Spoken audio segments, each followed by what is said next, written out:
Hey guys, and welcome to the video. Now, if you've looked at the title and the thumbnail, you'll know modern gaming is dying. Or at least it is from my perspective, or rather from my standpoint. And I feel like people in a similar situation to me, it'll be dying for them too, to this extent. Now, to give you a brief background of me, I am a streamer, a video and content creator, and I love playing video games. I played video games since I was very young, and the first console slash computer I ever remember playing on was a Commodore 64. This is the mini version my wife got me for a birthday in past years, and used to use cassette cassette tapes to play games on the Commodore 64, and yeah, later floppy disks, all that kind of thing. Now, I've played multiple genres of games. I think everybody's played platforming games like Mario and Sonic. We've all played action adventure games. There's countless of them over the years, and games like survival horror like Resident Evil. But when I was growing up, my main focus was on JRPGs. I absolutely loved them. Sunk hundreds of hours into things like Final Fantasy, Breath of Fire, um, Xenogears. There's so many games I could name, but I'm not going to go into a massive list. And as I've got older, that's become harder and harder to do because quite often what you do is you put 20 hours into a game, turn it off, not play it for a while because life, come back to it, and yeah, I don't remember what I was doing. So, great. So yeah, JRPGs have fallen down my list, but I think JRPGs have still stayed consistently good for decades. I don't think they've changed as much as other games have because Japan's quite good at keeping themselves consistent with what they want to do in their vision. And quite frankly, a lot of the time, JRPGs aren't overly monetized, with the exception of these new kind of gacha games, which I don't think are really, you can really consider them as JRPGs because I don't think most of them are Japanese. I think they're mostly like Korean and Chinese anyway. So, I digress. But as time has went on, I feel like gaming has become more and more difficult on a day-to-day basis. I have two children. One of them has just recently turned 6, so I've been a dad for 6 years, and I've had this YouTube channel for about the same amount of time. So I also make videos. And the biggest problem I find when I'm making videos or playing games rather is time for both.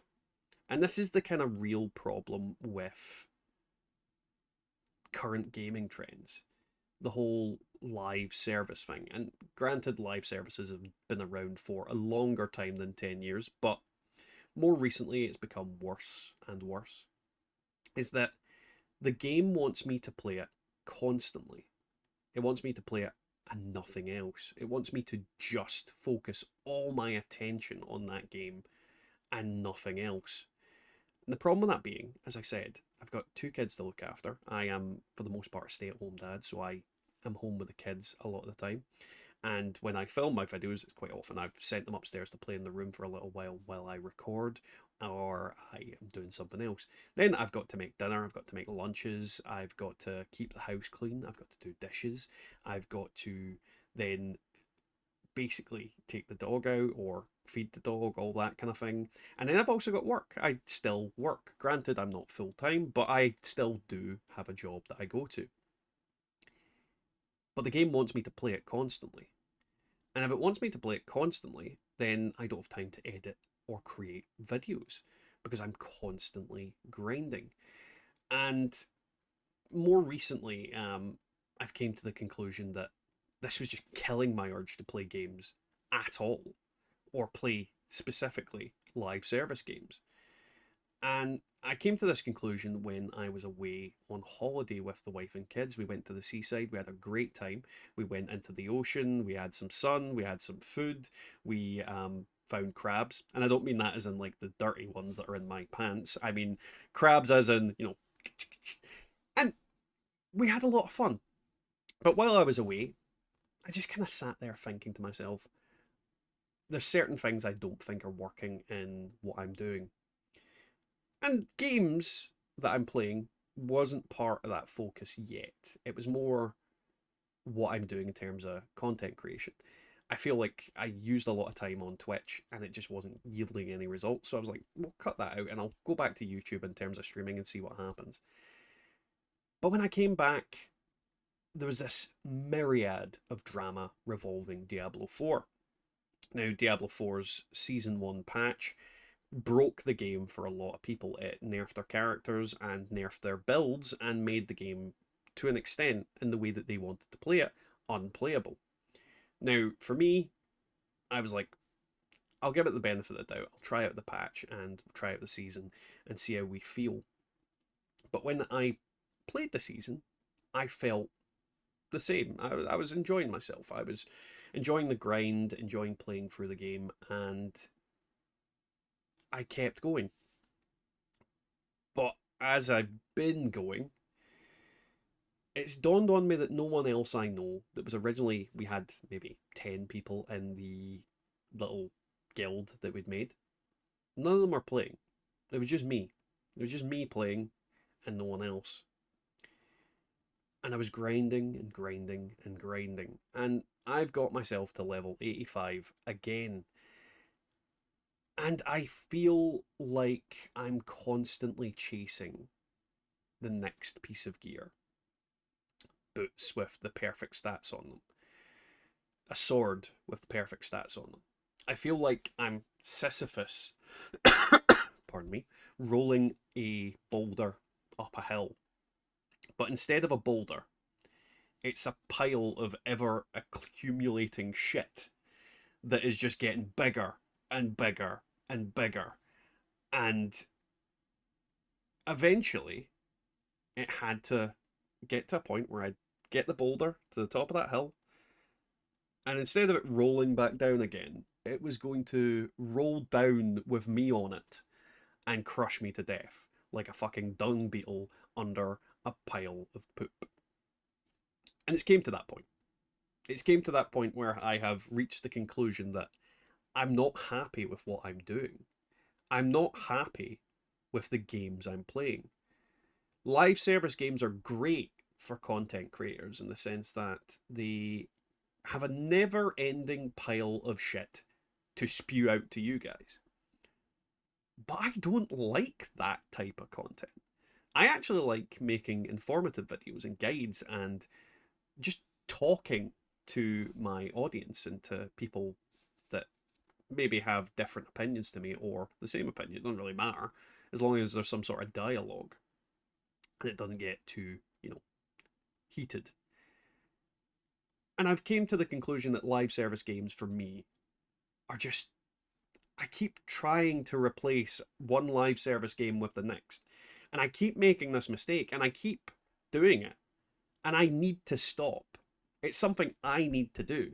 Because when I think of the games I've enjoyed, really genuinely enjoyed playing in recent years, you've got your Cyberpunks, you've got your Dead Island 2s, you've got, more recently, Slay the Spire. I've played Hollow Knight when I originally started making videos. Absolutely adored that game. Great little Metroidvania style game.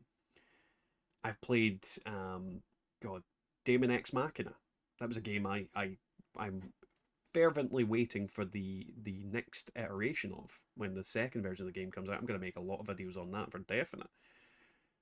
I like not necessarily single player games, but I like games that aren't advertised as a live service. I like games that maybe have multiplayer features to them, but at their heart, you can play it on your own and there's no loss of fun.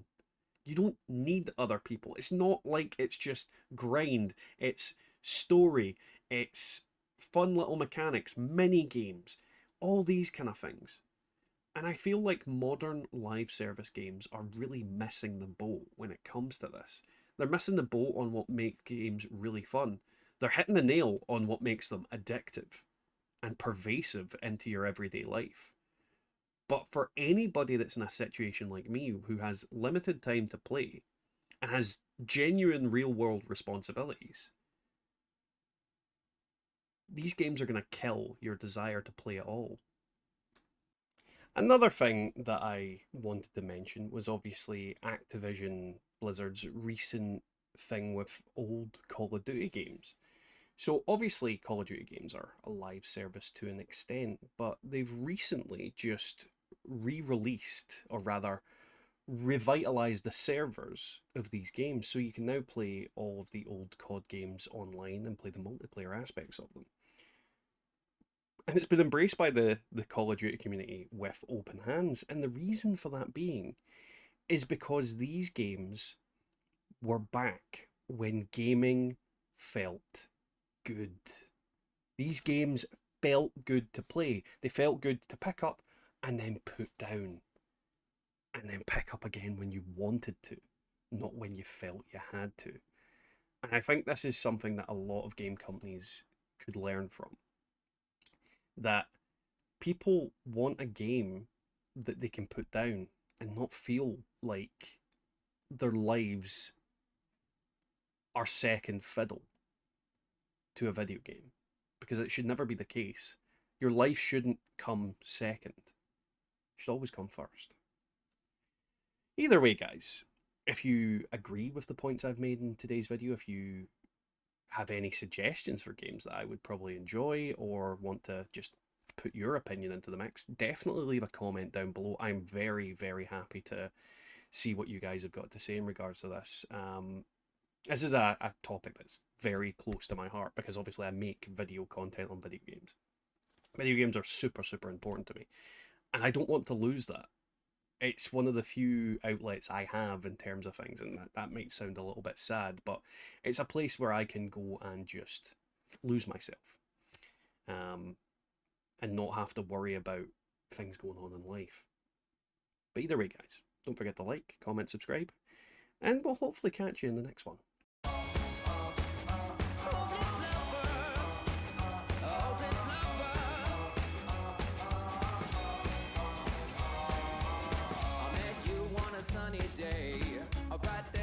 Breath away, a young and pretty, was it just a dream? The next day you called me up, you told me I'm your little buttercup. You came over and you fell into my arms.